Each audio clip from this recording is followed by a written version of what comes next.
Today we'll be dealing with a new chapter, that is Chemical Reactions and Equations of Chemistry Class 10 CBSE. So you are watching Chico Study Corner and it's me, Dia.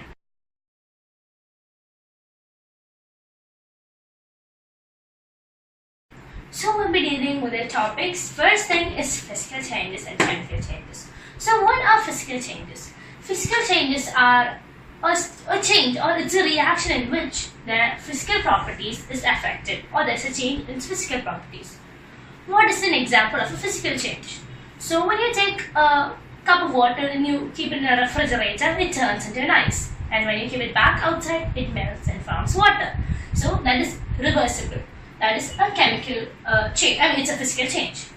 Now, there's no new product formed. There's no chemically new product formed. There can be new product because ice is not the same as water. This state changes.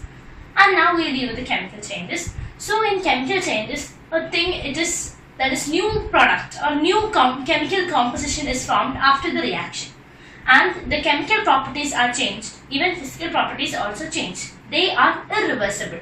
Mostly, not always.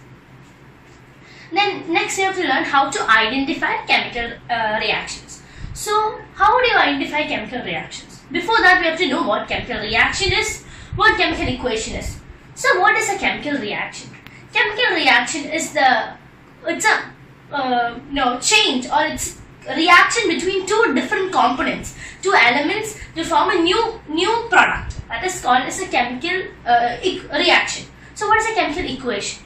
Chemical equation is a basic representation of chemical reaction with the help of some symbols, signs and catalysts. So that is chemical equation. I'll be showing an example later. So identification. First thing, change in color. So there will be a change in color while doing this reaction. For example, we'll take CuSO4 plus Fe. CuSO4 is copper sulphate. Copper sulphate is this component, and that's blue in color. That is blue in color. And after the reaction, it changes to FeSO4, which is green in color. So the blue component changes to a green component. Next, now we dealt with the first change, that is change in color. Next is change in states. What are the three forms, or what are the states of matter? That is solids, liquids and gases. So now one example is H2. H2 is a gas and O2 is also a gas. When H2 reacts with O2, it gives 2H2O. So that is water. Two gases form together to make a liquid, a life-giving liquid. Then the next one, change in temperature. So there's a change in temperature that we'll be dealing. The first thing is CaO, calcium oxide plus H2, that is water. That will give you CaOH twice plus heat. So the temperature, that's heat evolved. That is the change that we have to see. Change in temperature. So heat is evolved. And then formation of precipitate. Like, what is a precipitate? Precipitate is it's a substance that is formed after the reaction. You can see it under the test tube or beaker what you do the reaction in. So first we will say an example. NaCl, that is sodium chloride plus AgNO3, that is AgNO3 would give you NaNO3 plus AgCl. And AgCl is silver chloride. Silver chloride is a precipitate in this case. So when you write a chemical reaction or a chemical equation, you show the precipitate by this symbol and down arrow. Then next we are going to deal with the evolution of gas. So what all gases are evolved in this case? So we have to learn, there is many gases, usually it is carbon dioxide or hydrogen gas that is evolved. So first one is Zn. Zn is zinc. Zinc plus H2SO4. The H2SO4 gives zinc SO4 plus H2. H2 is the gas evolved. So when something is evolved, it is represented by an up arrow symbol. So next we will be dealing about how is the chemical equation or how is the chemical reaction occurred and the types of chemical reactions. So first, how is a product in a chemical reaction formed? That is by sharing, stealing, giving and taking. So have you heard about the Octet Rule? The Octet Rule is that the outermost shell of an element should have 8 electrons. So if it is only a 2 shell, I mean it's just a 1 shell, this shell is absent, then only 2 of the electrons are required. Or if there is two or more shells, if there is another one, etc., every of them should have 8 electrons. 1, 2, 3, 4, 5, 6, 7 and 8. There should be 8 electrons in every shell. So that is how a compound or a product in a chemical reaction is formed. So next are the types of chemical reactions. So first one is combination reaction. What does combination mean? There is two substances combined together to form a single product.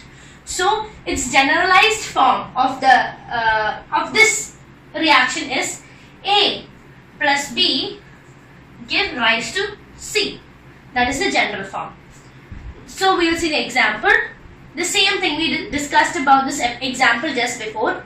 H2 plus O2. That is H2 plus O2 gives 2H2O. That is the life-giving substance.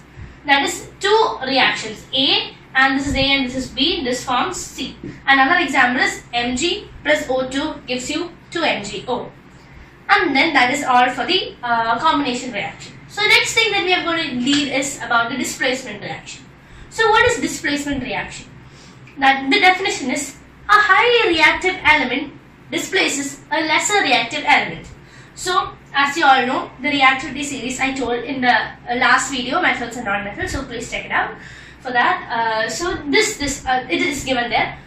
According to the reactivity series, Fe is more reactive than Cu. Therefore, Fe displaces Cu. So CuSO4 plus Fe gives rise to FeSO4 plus Cu. That is displacement reaction, and its generalized form is A, B plus C give rise to A, C plus B. That is the second one. Now the third one is decomposition reaction. Decomposition reaction is also known as, or it's also called as substitution reaction. So we will see about that. Decomposition reaction. The two elements. What do you mean by decomposition? A single thing is, after reaction, it is broken down into two pieces or two or more pieces. So decomposition. Its general formula is A on any, it can be any of the catalyst, will give you B plus C. So that is the general formula or the generalized form of this reaction. So we have three types of decomposition reaction. First one is thermal decomposition reaction. Second one is electrolytic decomposition reaction. And the third one is photo decomposition reaction. So what is thermal? Thermal means heat. So with the presence of heat as a catalyst, this is being broken down. CaCO3, calcium carbonate on heating changes to CaO plus CO2. That is our first reaction, and that is thermal or heat. And the next one is the electrolytic or the electrolytic decomposition. That is H2O. Everyone knows about water. We have learned about the decomposition of water in our previous lower classes. So this is H2O. When electricity is passed, it splits to H2 and O2. Then next is photo decomposition reaction. That is, photo means sunlight, photosynthesis. It is in the presence of sunlight. The same way photo means sunlight. In the presence of sunlight, silver chloride, that is AgCl, will split to Ag and Cl2. This is usually done, this reaction is used to make black and white photos, because this compound is white in color, and when it is kept under sun, it changes to black or grey shades. Next we will be discussing about the double displacement reaction. And double displacement reaction, it's a mutual change between the between the elements of each compound. So I will show you the general formula. AB plus CD gives rise to AD plus CD. This is the general formula.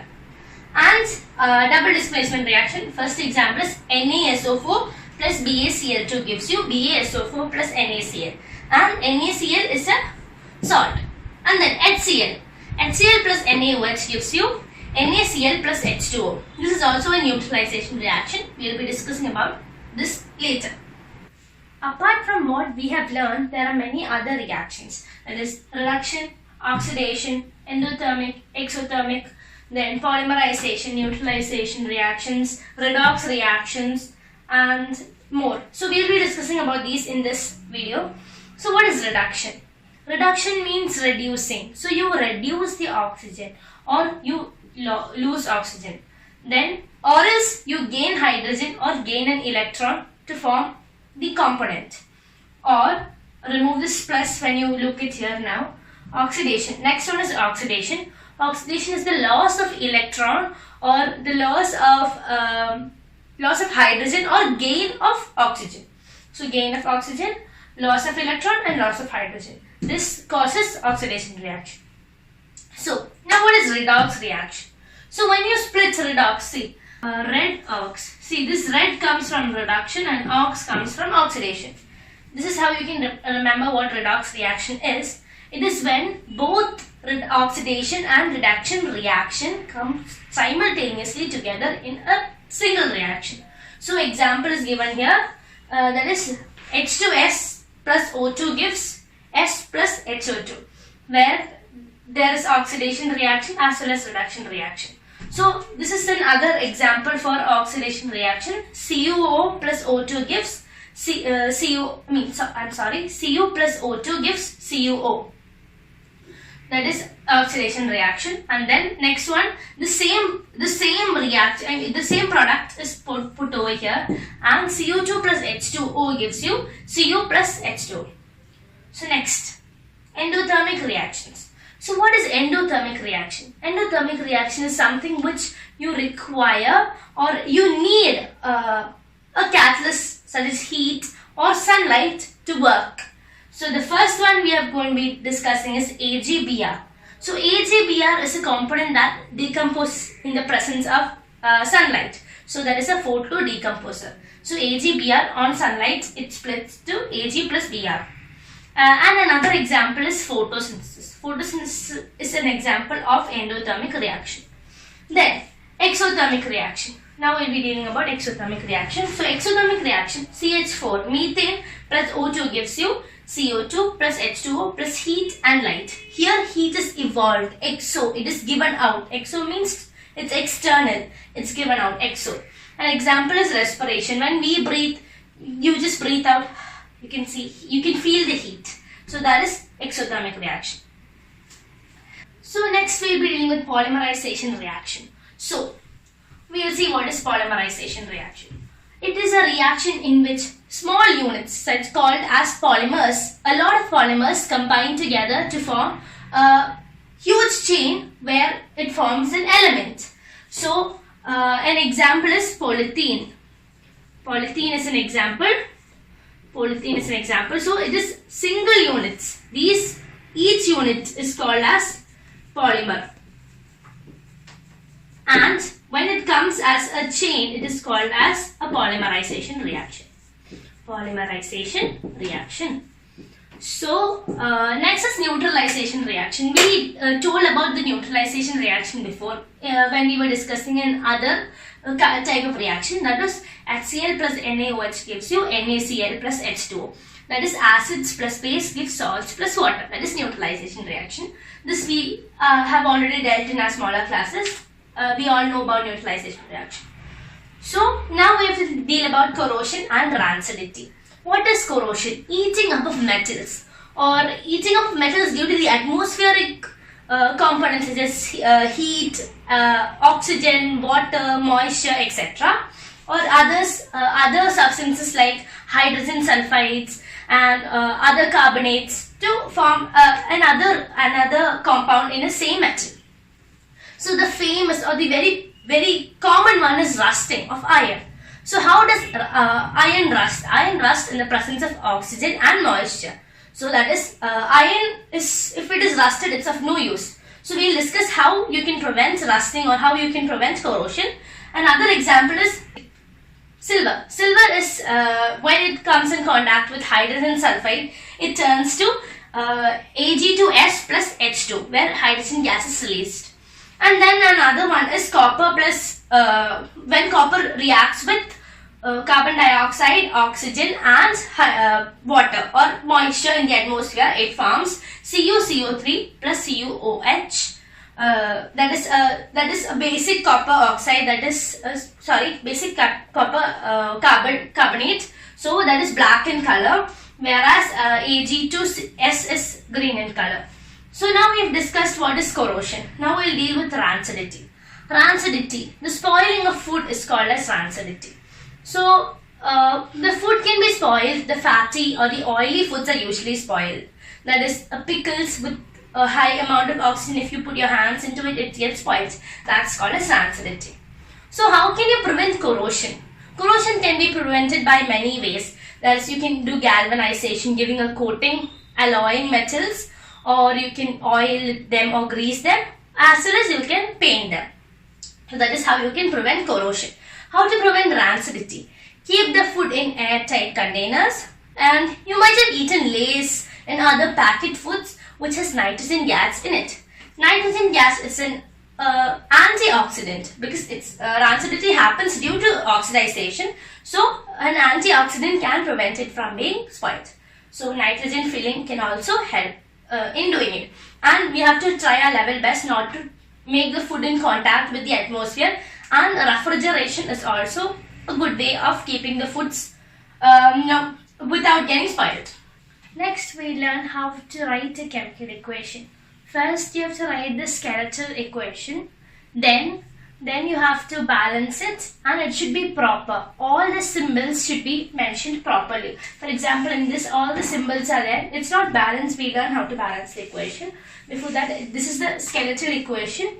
There should be arrows if there is any catalyst. There is no catalyst in this case. If there was any catalyst such as sunlight, you will write over here sunlight with the help of sunlight. That's how you do it. Now we'll be dealing how to balance chemical equations, and we'll see what is oxidizing agent, what is reducing agent and all in this session. So first we have this reaction. So how would you balance this reaction? So you see that there is Fe, H2 and O. These three are the characters in this story. So Fe, how many how many iron molecules or molecules are present in this side of the reaction? Here there are 3 of them, so we'll balance it with 3. Now there's 3 and over here 3. So the Fe is balanced. But still we have 4 oxygen in this side, but only 1 over here. So we'll balance it by adding 4 over here. Now see, before the hydrogen was balanced, but now there is a hydrogen over here, and there's 2 hydrogens over here, but here it's 8. So we'll put a 4 over here also. So the balanced chemical equation is 3Fe plus 4H2O gives Fe3O4 plus 4H2. This is the balanced equation. Next we'll balance this equation. Here our main characters are aluminium, oxygen, hydrogen and sodium. So over here Al, there is 2 aluminium, whereas over here there is only 1 aluminium. So we'll put 2 over here to balance this aluminium. But now here there is 2 Na, but here is only 1. You again put 2 to balance it. Over here hydrogen, it's 2. Now the hydrogen is 2. Now in this side we have 3 plus 2, 5 oxygen. And in this side also we have 4, that is 2 into 2, 4 plus 1, 5 oxygen. So the balance equation is Al2O3 plus 2NaOH gives 2NaLO2 plus H2O. This is the balanced equation. Now we will see what is the reactions of what is the redox reactions and what is oxidation reaction, reduction reaction, what is the oxidizing agents, reducing agents, oxidizers and reducers. So first we discussed about this example in our previous session about oxidation and reduction. So here the oxidizing agent is CuO, because CuO is oxidized, or it is the oxygen is removed to form Cu. But in this case the reducing agent is H2. There's a tip to remember who is the reducer if you know the oxidizing agent. The oxidizing agent is the reducer. That means this get reduced over here. Now there's no O, as we learned what is reducing or reduction reaction, that is the removal of oxygen. So the oxygen is removed over here. So this is the reducer and this is the oxidizer. So oxidizing agent is the reducer, whereas reducing agent is the oxidizer. So friends, we have come to the end of this chapter. We've completed all these questions. If you have any queries, or if you need more questions, or you have to have any suggestions to give to me, you feel free to comment me in the comment box below. And please do not forget to subscribe, like and hit the small notification. See you all in my next video.